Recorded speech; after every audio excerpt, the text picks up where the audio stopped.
Hi guys, welcome back to my YouTube channel. Today's weather-related topic is on earthquakes. So first let's talk about what is an earthquake. I know many of us know what these storms are already. You know what a cloud is, you know what a hurricane is, you know what an earthquake is, but it's more than just like the ground shaking. We can really dive into what are these phenomenons in weather. An earthquake is the shaking or trembling of the earth caused by a sudden movement of rock beneath the surface. This happens when stress builds up in the Earth's crust until it's released as seismic energy. The energy moves in waves, just like ripples after you drop a stone in the water. So here is the first diagram I wanted to show you. This is the basic structure of an earthquake. So we have the epicenter, which is the center point of an earthquake that the waves go out from that epicenter. And then you have the fault and the focus underneath the surface. So the focus, which is shown at the bottom, that focus point is the point where the rock breaks and the earthquake starts. And then the epicenter is, like I explained, it's the point directly above the focus on the surface where the ripples come out for the earthquake. And then the fault is the crack where the Earth's plates start to move. So why do earthquakes occur? The Earth's lithosphere, which is the outer shell, is broken into tectonic plates that float on the semi-fluid asthenosphere below. These plates are always moving very slowly, but their edges sometimes get stuck due to friction. When stress builds up and finally overcomes that friction, the plates will slip suddenly, releasing energy, which causes an earthquake. So here's another diagram of the Earth's tectonic plates. I'm going to put it right here again. As you can see, there's the Eurasian plate, the Pacific plate, the North American plate, and the African plate. So if you see these lines in these arrows that it shows, the lines are the boundaries. And this is where earthquakes happen the most, is on these lines where the plates meet, basically. That's what it is. The plates meet, that's where earthquakes occur. Now we're going to talk about the types of plate boundaries and faults. We have a transform boundary, a convergent boundary, and a divergent boundary. So a transform boundary is when the plates slide past each other horizontally. So kind of like this. This type of fault is called a strike-slip fault, and an example of this would be the San Andreas Fault in California. And then you have a convergent boundary. This is when the plates collide. So these are the plates and they collide like this, and they can either make something that forms a mountain or one can slip up on it like this. An example of this would be the Japan Trench or the Andes Mountains. And this is a reverse or thrust fault. And then the divergent boundary, which is when the plates move apart and then magma rises to fill the gap. So an example of this would be the Mid-Atlantic Ridge, and it's a normal fault.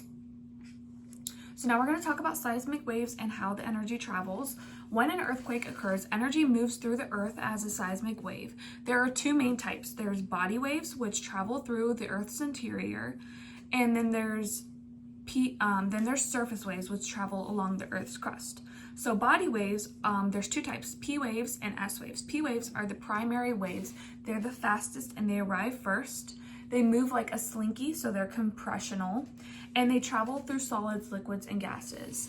Secondary waves are slower and they arrive second, obviously. They move side to side and they can only travel through solids. And then we have surface waves. There are two types as well, Love waves and Rayleigh waves. Love waves move the ground side to side, and Rayleigh waves roll the ground like ocean waves.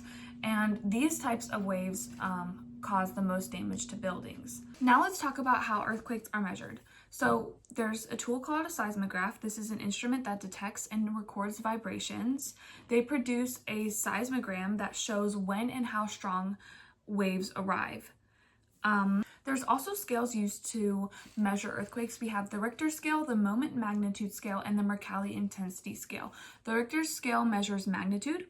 The moment magnitude scale is the most accurate modern measure of earthquakes, and the Mercalli intensity scale describes shaking, felt, and damage, and it's measured on a scale of 1 to 12 using Roman numerals. Some different effects of earthquakes are pretty common. We know most of these.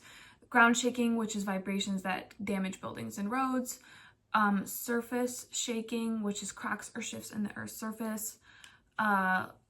Landslides, which is movement of rock and soil on slopes, tsunamis. This is really common when an earthquake occurs, especially, there are earthquakes that happen under the water and then a tsunami will form. Even if a lot of times when there's an earthquake in California or Japan, a tsunami is going to follow, so a lot of people are prepared for that as well when an earthquake happens. Liquefaction is when soil acts like liquid due to the shaking, and aftershocks are smaller quakes that follow the main event. So here's some famous earthquakes. 1960, Chile was a magnitude 9.5, and it was the largest recorded earthquake to date. 2011 in Japan was a 9.0, and it triggered a massive tsunami, which lots of people died in that earthquake. The year before that, 2010 in Haiti, was a 7.0, which caused major loss of life because they had poor infrastructure. And then in 1906, we had San Francisco, USA, which was a 7.8, which caused a lot of fires. So here's some earthquake safety tips. A lot of these we learn in school to practice for in case an earthquake comes. So during the earthquake, you want to drop, cover, and hold on. Stay indoors and away from windows. And if you're outside, move to an open space that's away from buildings. And then after, you want to expect aftershocks. So definitely stay put after an earthquake first happens so that you can prepare for the aftershocks. You can check for injuries and gas leaks to make sure that if there's a gas leak, you can get away from that. And then only use your phones for emergencies because a lot of people will be trying to use their phones, and a lot of power lines might be down as well, so you might not be able to, but follow local emergency updates if there are any. Ways that the government has tried to reduce earthquake damage is engineering solutions, flexible shock absorbing building designs, especially in places that have that are prone to more earthquakes. And zoning, they avoid building near major faults. Education and drills, obviously we learn in school to drop, cover, and hold on. And then we have early warning systems to detect initial waves before major shaking. But anyways, that is all I have for earthquakes. Thank you again for tuning in, and I can't wait till the next one. Bye!